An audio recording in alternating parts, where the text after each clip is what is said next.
it's a life actually. We are working, but we have a life on board. So, and you are doing that for me.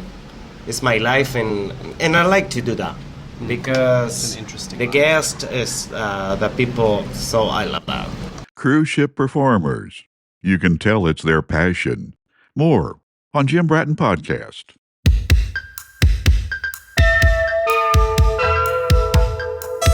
This is Jim Bratton Podcast, a podcast exploring his personal interests, interviews with artists and musicians, as well as other creators, an opinion or two, or more, poetry and prose, ambient sound, binaural and ASMR, audio produced for meditation and relaxation, experimental sound or music, and those exploring aesthetic boundaries. You may enjoy some, or all, or none. Now, here's Jim.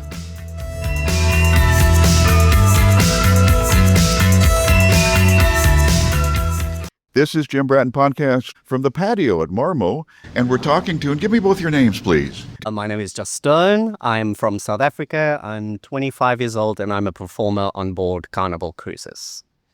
I'm Francisco from Argentina, Buenos Aires, and I'm 33, and I'm a performer too on Carnival as a singer. And you are? I'm a dancer. Dancer, singer. Dancer, singer, yeah. Now, I got so many questions because I've seen you guys come and go so many times, all right? So, number one, how long is your typical tour on board then?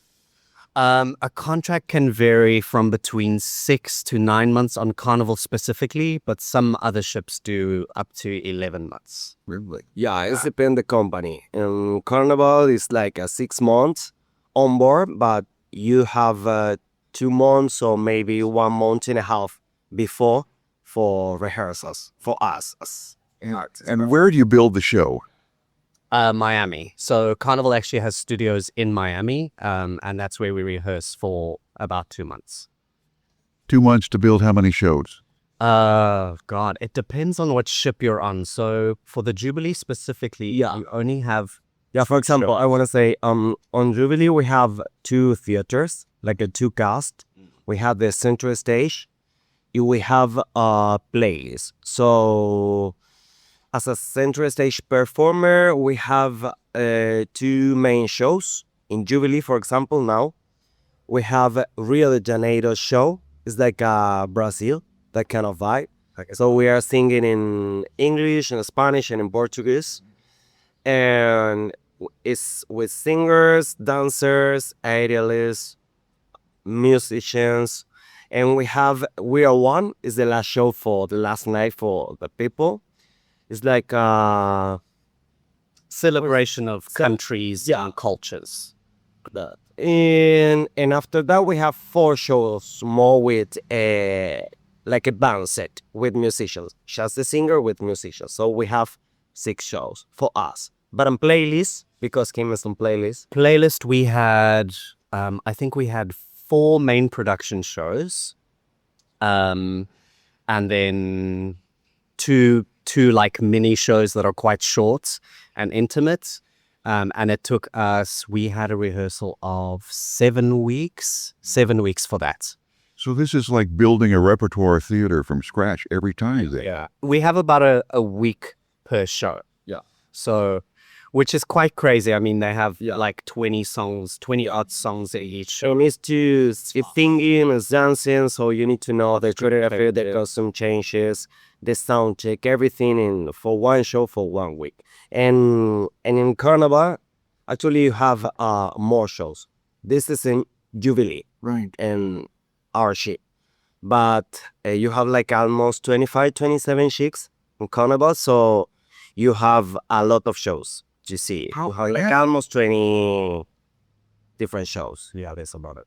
What is the risk of going up when you've got that many shows in your repertoire? I mean, eventually it becomes muscle memory, right? So you just start remembering. So the beginning process is quite difficult. It's a lot of pressure. You have to really focus quite hard. But as soon as you've opened them on the ship, then you kind of get used to it. I sometimes think about what I'm going to eat while I'm performing. You kind of just get used to it. There. Yeah, it just gets into your body and your muscles just remember exactly what to do. Same thing on lyrics? Yeah, it's the same. Sometimes in my first, second week, maybe my first month, it's difficult to know everything in the same time because it's premiere too, so everything is new. But about the lyrics, for me as a singer, I think so. This is my best problem because it's a lot. Actually, it's a lot, and it's not just the lyrics. It's you need to know the harmonies because you are singing in different harmonies with different singers, and at the same time you are dancing. But it's like a memory, and for us, for me, Spanish. So I need to understand the language too, and I need to know what I'm saying, what I'm singing, and I need to translate in the same time because I need to express. I need to do my interpretation, right? So it's more difficult. So this enters a whole nother question. What is your brain language when you're performing? Ah, Very good question. what is my Brain language, like Yeah. to you. What's inside? it depends the song because if I know the song, like because before, for example, in Rio de Janeiro now, I can speak a little bit in Portuguese, so I can understand. So I don't need to translate too much, but in some songs it's like I'm singing in English, but I'm understanding at the same time what I'm saying. I don't need to translate too much, but I think so. It depends the songs. Maybe in Vincent is easier because you have some choreography, but it's easier, so you can think more fast the lyrics. But if you are dancing, if you are thinking about your sorry, you have a lot of things to do. That's a little bit more complicated for me because lyrics. Do you revert that Yeah. native language in your brain then? Yeah. But So you've it's a good experience too because, for example, I work in Asia, my contract, but non Carnival in MSC, and I sang Japanese and Chinese. That's so complicated too because as a singer, you want to know what you are saying. But those phonics and the rhythm is totally different. No, it's funny. It's so funny. When you need to, the first moment when you are learning that, it's so funny because you can't understand what you're saying, and that kind of how do you say is difficult too. But it's a good experience. I think so. It's different. Yeah, it's good. It's good in Italian, in French. It's not. I'm speaking, but I'm singing. So for respect too, you need to. And my English is not the best actually, so I'm learning too. Why up there? I noticed a little bit. It's true. No, it's true. It's true. I know that. I'm trying. No, but so for that reason, it's more difficult for me too. So I'm amazed at your flexibility. The idea that now here's a question that I've wanted to ask. We see a lot of cruise workers come through here to buy Marmo because it's close and it's convenient and they serve alcohol. So large portion of your audience is American tourists. You know, we don't have the best reputation as being an incredibly well-behaved or understanding tourist bunch.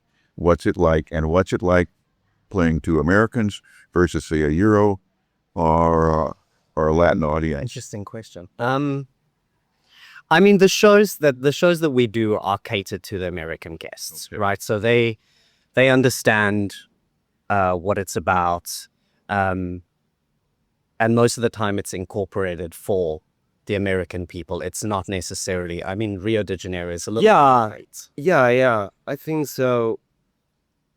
I'm Latino, so for me, when you are doing one show that people actually is so crazy, you finish one song that people is like off the chair because this is Latin America actually and America too, but I think so it depends on the show too. Yeah. For example, when we are doing like trop rocking or some show like more country or with rock bands or playlists have their future husband, it's more like a so American show. The American people is amazing. It's I think so. It depends what you are doing. For example, we have one show like a Latin show, and when for example, I sang in Spanish, and some people can understand what you say, but it's a good bite too. I think so because USA too is a little bit Latin. Some people, Oh, of course. Miami. Yeah. It's depends. But yeah, I think so. It's depend the show. Yeah, no, the American guests are pretty chilled. I mean, it's a theater production, so it's not meant to be crazy. And, you know, there are crazy moments in the show, definitely, where, you know, the people can go crazy and sometimes they can get involved and Right. come up on stage. But no, I wouldn't Yeah, say that. and it's a lot of things happen because you have areas too. You have some people dancing. Maybe they can understand everything, but it's wow, everything is it's a lot. So for that reason, the people sometimes, for me, when I'm on stage, it's like the people maybe it's like a quiet or something like this, but it's because doesn't understand. It's like because they are so surprised because when they finish the song, the people is like crazy. But I think so. It's depend the show, and yeah, Yeah, it depends on the show and the music. yeah. For example, the rock shows we usually have, you know, the guests go crazy. But then the show is kind of centered around knowing that the guests are probably going to go crazy. So we go into the audience, we play with the guests, we get them involved. Yeah.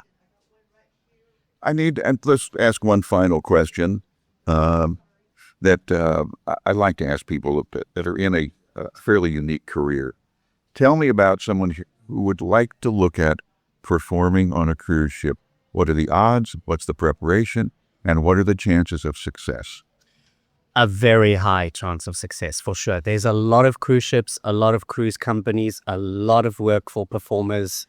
And I would probably say cruise ships are a really good place to start for anyone who wants to work internationally, and who may not have incredible opportunities in their country. You know, that's why I started cruise ships, essentially because in my country we don't really have many international opportunities. Right. So yeah, it's very easy to get into cruise ships, and it's a really good job to do as well. It's consistent money. You travel the world, you meet incredible people, you learn a lot from these shows. Yeah, and everybody have different backgrounds. Study, for example, I'm living in Mexico, so I work in Argentina a lot and in Mexico too. But I wanted to have another kind of experience, so you can. I love because it's not easy live on a ship. Actually, it's good. It's beautiful, but you have a lot of things. For example, when the ship is moving too much. That's so difficult for me. For example, I feel horrible because you feel like uncomfortable with your but it's depend. But it's good because you can know a lot of countries and you can work with maybe 20 countries in the same cast. So that's just crazy. Yeah, it's a good experience. Yeah. I'm assuming that there has to be a very solid basic skill set before you would think about it. Yes, absolutely. I mean, some people go and study musical theater and they go to universities. In my experience, I didn't study.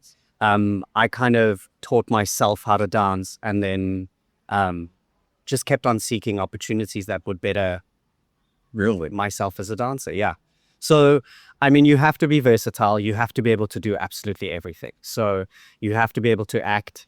You have to be able to sing. You have to be able to dance different styles, sometimes speak different languages that you maybe have never spoken before. Performers in general are very adaptable people.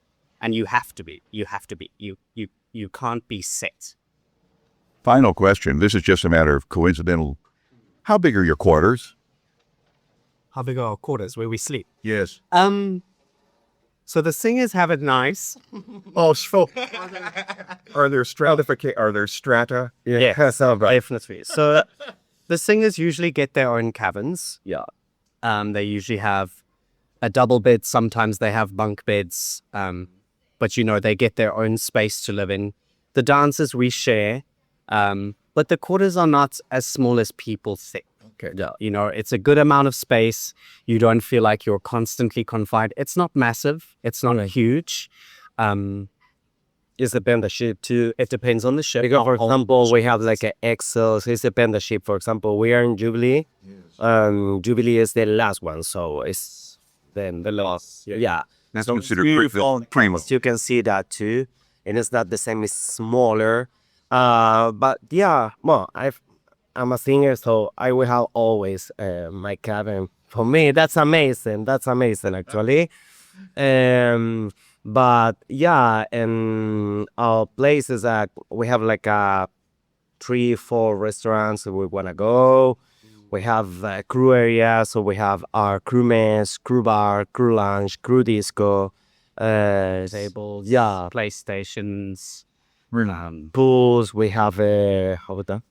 pool table. Pool tables, sorry, Football, yes. futsal, yes, yeah. And some knowing that the Shiba, we have like a pool, group pool. We have all places. That's it's fun because we have another life like the people that the guests. So you have a parallel but non-intersecting except on the stage. Yeah. I mean, we, as performers, we do have a lot of privileges to be able to go upstairs and go eat with the guests, hang out with the guests. They encourage us to have dinner with guests if they invite us. We can go up and do the roller coaster. There's a lot of things the performers are allowed to do, but it's because we're centered around people. Yeah. We're meant to entertain people and make sure they have a good time. You are an interface. In one time per week, we have meet the performers. So we do this. Yeah, 6. Yeah, so 6 or 7 and different departments. One musician for the rock band, one playlist dancer, one string guy. Depend the bands. And we have like a meet with some guests, and they ask like, "What is your life like this? What is your favorite hobby when you are outside?" Something like that. That is good because you can. It's a life actually. We are working, but we have a life on board. So, and you are doing that for me. It's my life, and I like to do that because This is interesting. the guest is the people. So I love that. What a great way to wrap up. This has been Jim Bratton Podcast. We hope you have enjoyed, been inspired, informed, angered, or otherwise emotionally stimulated. This is your booth announcer, Sierra Sakel.